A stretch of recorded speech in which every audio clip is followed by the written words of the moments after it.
Michigan Works works on the premise to kind of help give people the information they need to find the careers that they love. So I would like to bring Natalie from Michigan Works to the podium. Hi, everyone. Good afternoon. My name is Natalie Toma, and I'm here today with Sarah Kropinski and Michael Magellan, and we're all from Michigan Works. And combined, we have a total of 35 years working in workforce services. Just a little bit about what we do. So Sarah has been with Michigan Works for over 11 years. And as a business solutions professional, she supports the workforce needs of local area companies by connecting them into regional talent pipelines, state and federal training initiatives, and economic development services. In addition, Sarah designs and facilitates our talent enhancement seminars. Michael Maglin has been a case manager with Michigan Works for more than 13 years, and he assists people back into the workforce and also specializes in working with veterans. Myself, I've been with Michigan Works for over 11 years, and I specifically work with economically disadvantaged individuals and families, helping them attain self-sufficiency through obtaining sustainable employment. So today, Sarah will be talking to you about how to master the interview. She'll be going over the top interview categories for the automotive industry. She'll also talk about some red flags hiring managers are looking for and the top 6 best prep tips for an interview. Later, Michael will talk about the services, the free services that Michigan Works offers. And afterwards, feel free to come see us. If you have any questions, we'll be over there in the back booth UA 29.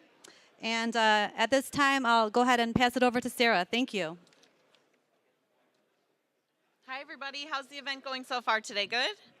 Excellent. Well, I'm very happy to be here today. Today we're going to be changing it up just a little bit. We're not going to be doing the mock interview scenario. It's a little cheesy, maybe? I don't know. I think that it's going to be more critical to make sure that each of you are getting the impact that you need to take away from today, to make sure that you're staying on par with what industry's looking for across the board, right? All of you are coming to the table with your own expertise, your own niches and qualifications. So I want to make sure that you all have a takeaway from today in particular. So when we're talking about what the automotive industry is really looking for, there's 3 top main categories that you need to be spot on with. First and foremost, your critical thinking. So if you're put into a situation where you're looking at a scenario, you need to really troubleshoot and problem solve through that. You need to be able to explain that with a lot of detail. Make sure that it has a clear pathway. You have a guided designation on where you're taking that conversation, and then you always need to wrap it up with that final resolve. That's the one piece that a lot of people miss when they're answering interview questions. They'll be able to speak about what transpired, what happened.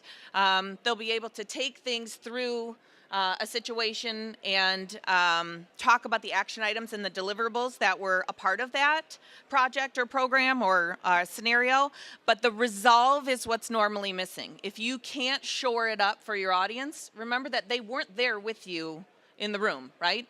They have no idea what really transpired. You really have to become a detailed storyteller if you're going to hit the mark with everything that you need to be vocalizing with that audience, okay?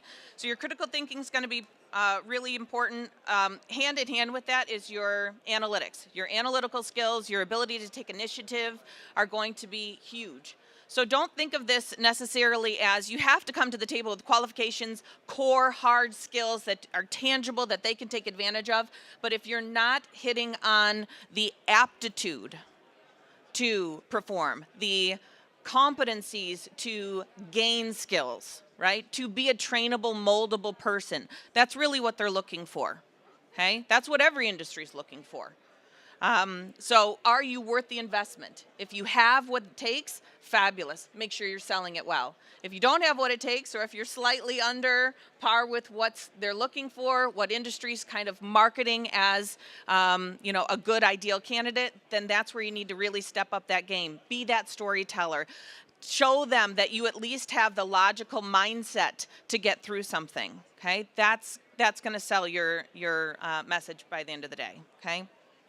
And then finally, that problem solving. So talk about specific examples of when you've problem solved, when you've troubleshot something, anything that you can pull directly from industry where they can see what that guided logic looked like in that specific scenario.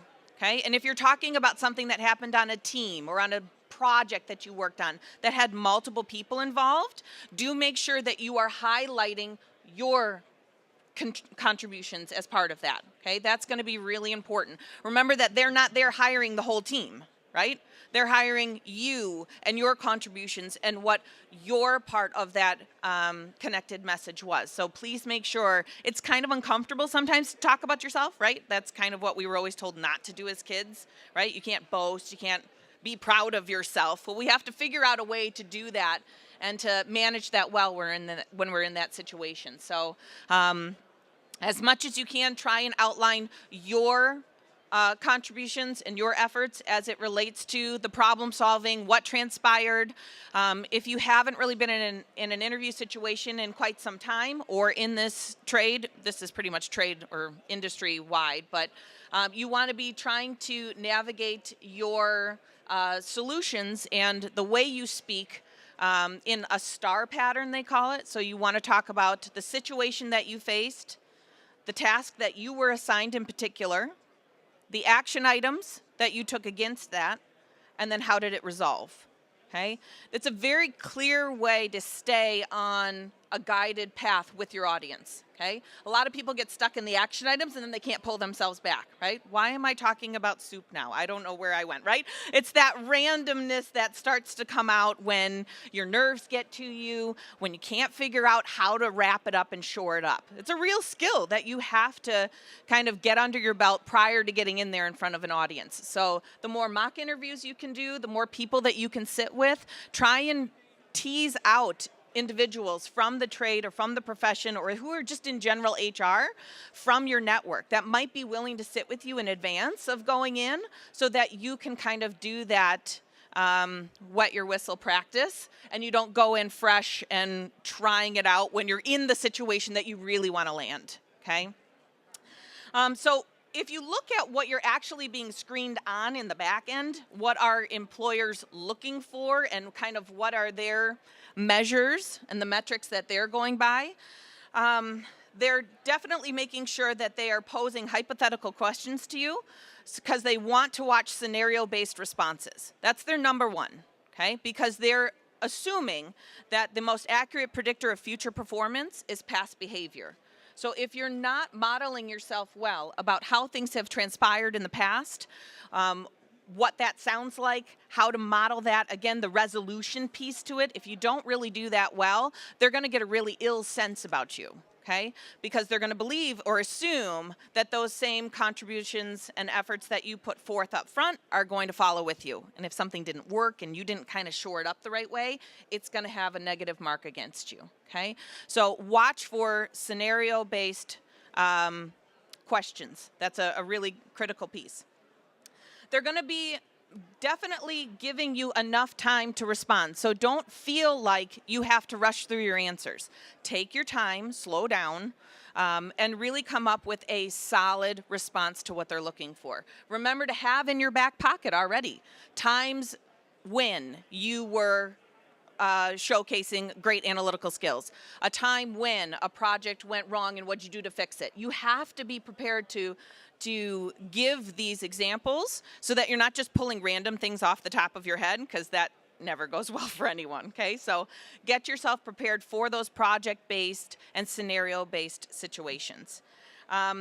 Whenever somebody's talking about analytical skills, it's absolutely goes hand in hand with critical thinking. You want to make sure that you have those two things together, okay? So when you're talking about a problem that you have, a way to kind of dive deep into it, you need to make sure that you can not just talk broadly about it, that you can really get into the intricacies, because that's what's going to prove your actual value. That's going to prove the skill set that you're bringing to the table. If you talk very superficially and can't dive deep into the real metrics of the situation, that's going to look poorly against you. Okay, so they want to watch your processing. Make sure that you have a great sense of linearity to you, that you can really flow with the language that you're using and with the story that you take them on. Okay, and then finally, they're going to be looking at again, making sure that you can do the problem solving, that you're not doing that superficial stuff, all that good stuff. So make sure you've kind of got that shored up well in advance, okay? Some things that they're going to be looking for as red marks that you might want to potentially combat in advance, right? I don't want to go in there not getting fully prepared. So how do I clean my image up? How do I clean up my presentation so that I can sleek it out a little more on the back end, round myself out well, okay? They're not going to be interested, and I don't know who would be, but in anyone who gives them a canned response, right? So if you sound too generic, again, that superficial talk is really going to hurt your marks, okay? You have to make sure that you can dive deep into the information, that you don't sound like a drone, right? That this is a measure that you could feed to anybody and it would work, right?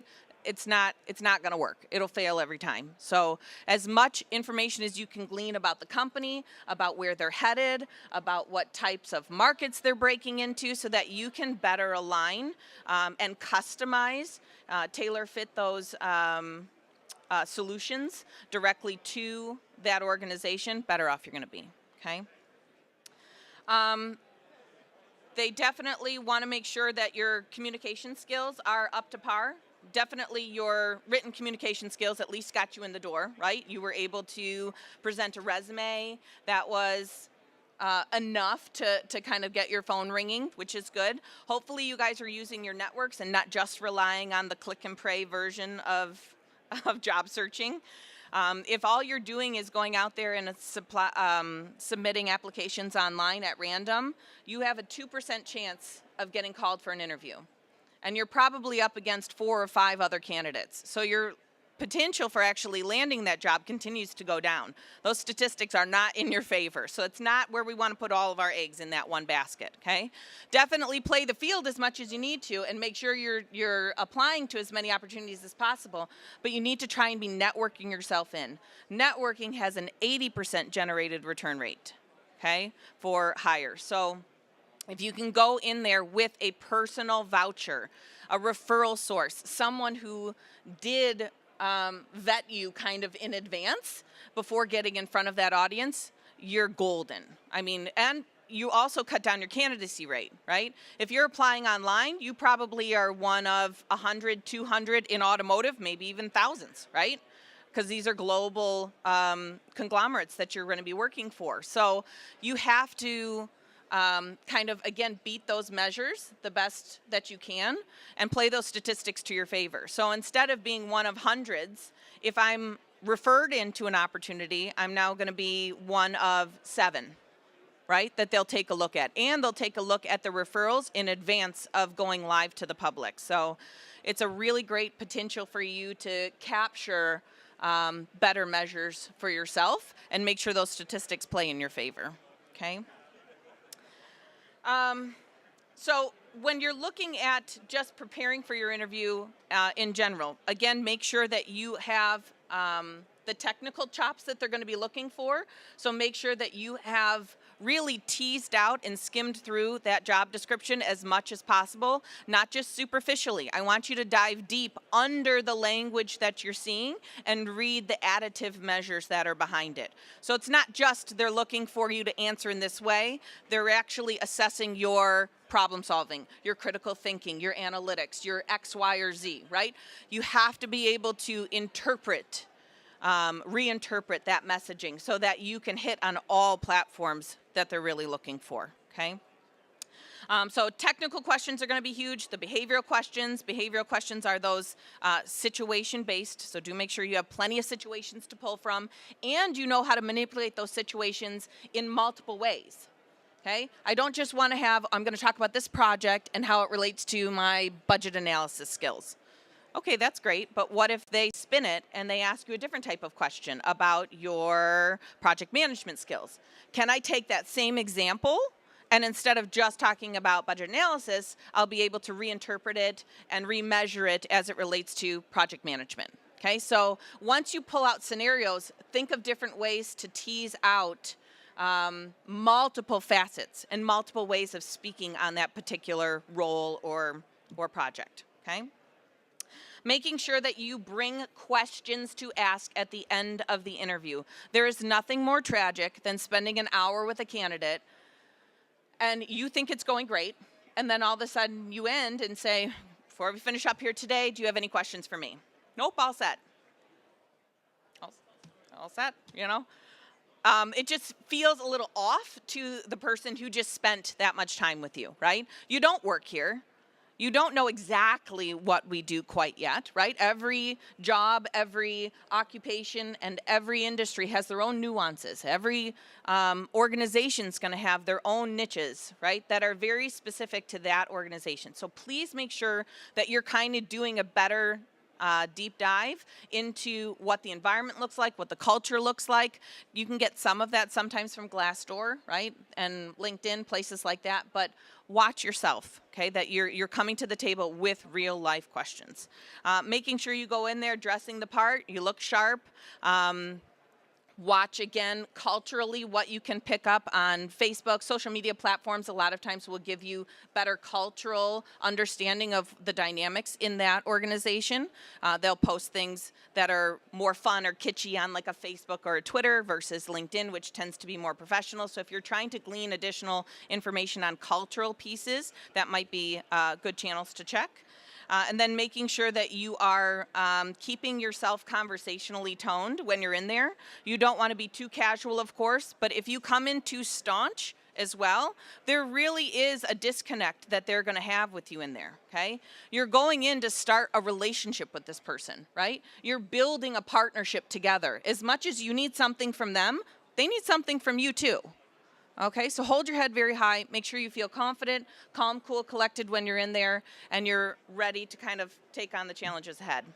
Okay, Michael's going to come up to finish up to just talk about the general services of Michigan Works, and we'll be right over here if you need anything else. Okay, thanks.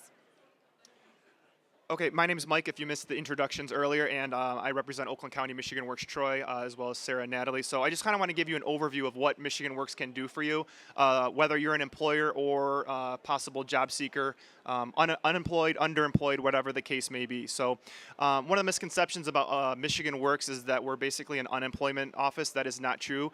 We're actually a reemployment office. So we're helping people return back to the workforce, or if you're an employer, we can help you gather some job postings, do some pre-screening for you, pull some job postings together for you, and help you possibly fill some of those voids that you might have. So I briefly want to talk about a few of the services that each and every not Oakland County, but any Michigan Works will offer you. If you're a job seeker, though, and you're looking to seek out a Michigan Works, all you need to do is go to www.servicelocator.org. Once again, servicelocator.org will help you find your local Michigan Works to find out and receive some of these services. So very briefly, a couple of programs that we do have. One is our WIOA program, in which you'll receive one-on-one consultation from a case manager. They'll assist you with your job search, anywhere from prepping you on an interview to really, creating a solid and sound resume from the ground up, which is really what some of our case managers really preach is, until you have a perfect resume, you're not going to be able to compete in the market that's out there. Along with that WIOA program, they're also going to allow you and teach you networking techniques and really kind of go over some of the barriers. You may not even know what some of your barriers may be at this point, but our job is to really kind of help you find out what those barriers are and potentially remove some of those barriers. And your case manager in the Michigan Works, they do have the resources to help you remove some of those barriers. We also have training funding available at Michigan Works locations. So if you're thinking about potentially finishing up a degree, maybe receiving a small certification or credential, your local Michigan Works can also potentially help you completing one of those vocational programs to make yourself more marketable and add that to your resume. Last but not least, I want to talk about our business services. Our business services will provide employers with services. You can meet with your local Michigan Works agency, and we can help you create job postings. We can do workshops and job fairs even at the Michigan Works location. So if you have any questions, myself, Sarah, and Natalie will be up here at the front with any questions. If not, once again, you can come see us at booth 29. Thank you very much.